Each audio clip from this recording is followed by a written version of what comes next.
Edible gardening is more popular than ever. We visited 5 South Roanoke gardens, from Libba Lemon's patio to David Wine's fabulous urban farm, to demonstrate that anyone can be a vegetable gardener. We will see the different ways that they use their available time and space to create an edible landscape. Libba Lemon recently moved to a townhouse at Cherry Hill and has a small patio garden. This is my first vegetable experiment, and these being the cherry tomatoes, because that would be small for small space, and herbs. And you know what's really nice about these herbs, and I've grown them down, in other gardens, but it's so close to the kitchen you actually come out and get them. So I have mint for my tea, and I have basil and dill for my tomatoes that I'm growing right here. And I got these little slips from Thornhill Farms, which brings in produce and organic good stuff. And one of them is called Sunny Gold, that's the yellow one, and the other one's an ebony, and that's the dark one, because we thought it would make a nice color palette.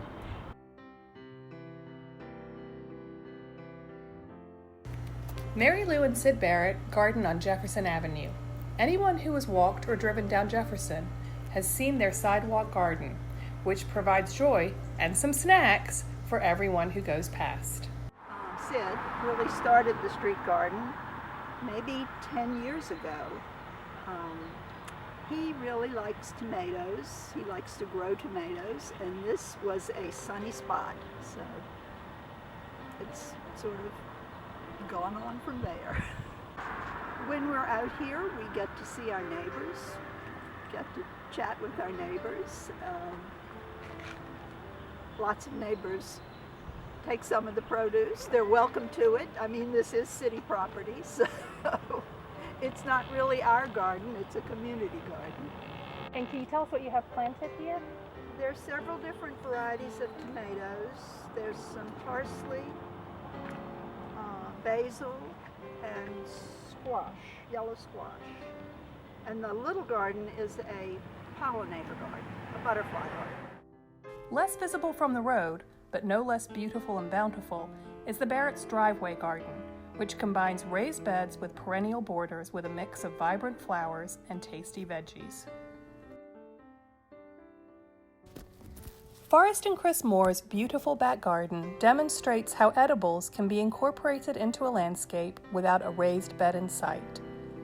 Forrest and Chris grow a variety of vegetables, but the standout feature in their landscaping is a set of beautiful espaliered apple trees. So the apples were my anniversary present 2 years ago. I'd always wanted espaliered apples, and so our anniversary is in March.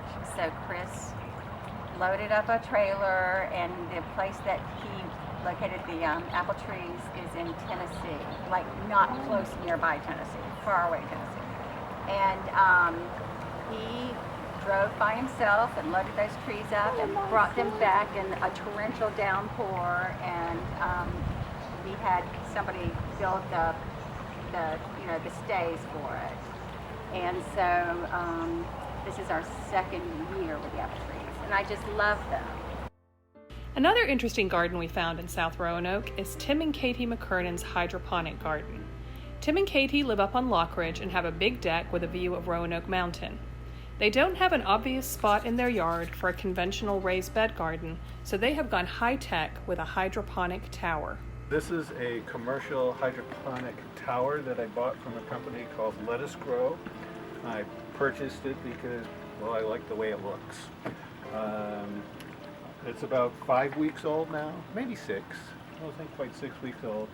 And I'm growing a variety of plants.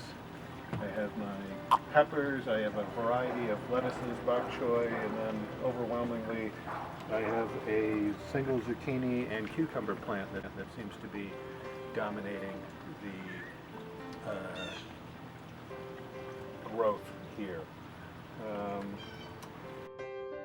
For me is I don't like to get my hands dirty, and 2, I don't like to work very hard, and so I am able to, again, put in about 15 minutes a week, and I don't have to do any weeding. I don't have to get my hands dirty at all.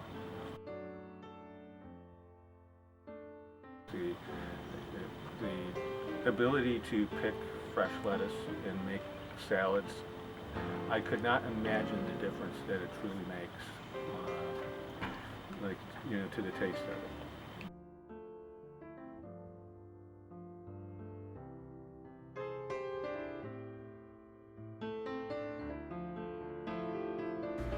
Of course, if you have lots of time and lots of space, you can try and emulate the Cadillac of South Roanoke Gardens, David Wine's fenced-in oasis.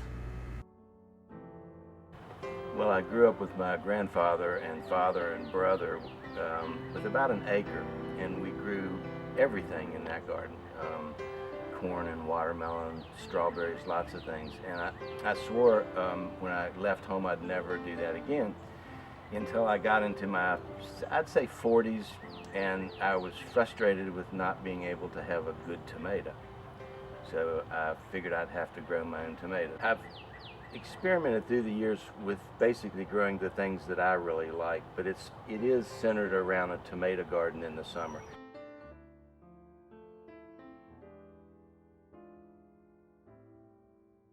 Chickens are something that I've wanted for a long time, so I had a fellow build me a chicken coop, and I've had chickens now for, I don't know, 8 years or so, 7 years. The eggs are wonderful. Golden orange yolks from all the stuff I feed them from the garden and table scraps.